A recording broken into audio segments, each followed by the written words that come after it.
अगर आप class 10th में हो तो इस वीडियो को अभी सेव करो। Let's start 100 question series.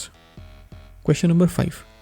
The given zeros of the cubic polynomial x cube minus 7x minus 6 are minus 2, minus 1 and 3 respectively. Verify the relationship between the zeros and the coefficients. Again, very simple question. So first of all, we will write the cubic polynomial x cube. X square term is not there, तो उसको हम कैसे लिखेंगे? Plus 0 as the coefficient and x square minus 7x minus 6. इसको अब हम compare करेंगे standard form से। तो देखो a की वैल्यू आएगी 1, b is equal to 0, c is equal to -7. Don't forget about the sign. Then alpha, beta और गामा की वैल्यू ऑलरेडी दिया हुआ है।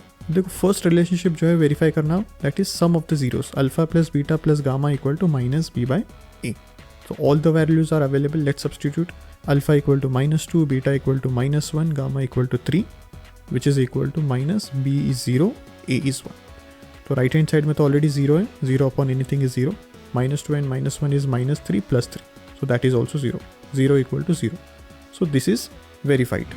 Second, alpha beta plus beta gamma plus alpha gamma equal to c by.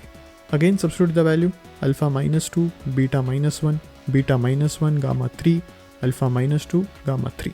That is equal to c minus 7 upon 1. तो right hand side में क्या आ गया हमारा -7.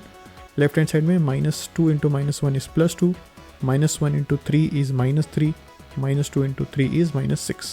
तो 2 - 3 - 6 is also -7. So -7 equal to -7. Second also verified. Third, alpha into beta into gamma is equal to minus d by.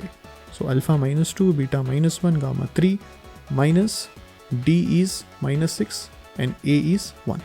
So that will be +6 on the right hand side, और left में देखो minus plus 3 into 2 6 equal to 6.